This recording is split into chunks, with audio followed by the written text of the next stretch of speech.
Alors, est-ce que vous pouvez nous présenter en quelques mots l'association Oscar? Oscar a 14 ans maintenant, c'est né en 96, c'est une association d'artistes qui est née sur Carrosse. Oscar, c'est Carrosse à l'envers, tout simplement. Et l'objectif, au fond, c'est d'avoir une rencontre d'artistes, une réflexion. Et ceux qui rentrent chez Oscar, ce sont tous des artistes qui ont inventé leur propre écriture. Alors, pourquoi on fonctionne ensemble? C'est parce que c'est un lieu de rencontre, d'échange et de convivialité, parce qu'on tient absolument à ce que chacun fonctionne ensemble et on essaye de marier en même temps des poètes qui sont en même temps plasticiens ou musiciens. Voilà, c'est ça ce projet. Vous pouvez un petit peu nous parler de la performance d'aujourd'hui, le miroir aux silhouettes? Alors le miroir aux silhouettes est né il y a 5 ans maintenant.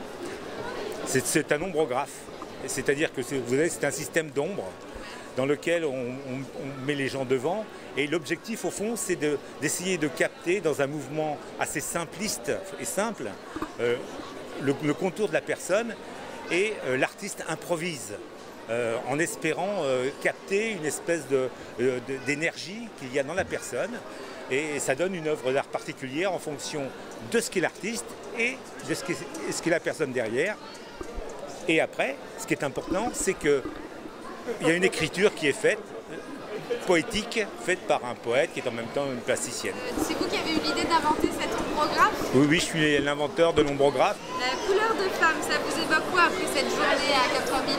Eh bien, on a fait on a fait un certain nombre de performances avec l'ombrographe. On était souvent dans les sépias, dans des jaunes, dans des encres, donc des choses assez contrastées et douces en même temps. Là, on a choisi quelque chose qui soit très, très fort en couleur. Vous viendrez éveiller nos sens à 80 000? Volontiers, je pense que c'est un lieu magique et qui permet d'avoir des belles rencontres, et en même temps ça correspond tout à fait à notre esprit, c'est-à-dire que avec les boîtes aux lettres d'amour, les poèmes qui sont faits par les gens, on va près du public pour que l'art ne soit plus simplement dans les musées, mais soit aussi dans des lieux de passage, dans la rue et près de la population telle qu'elle vit tous les jours. Super. Et Cap 3000 pour ça est un lieu de passage tout à fait adapté.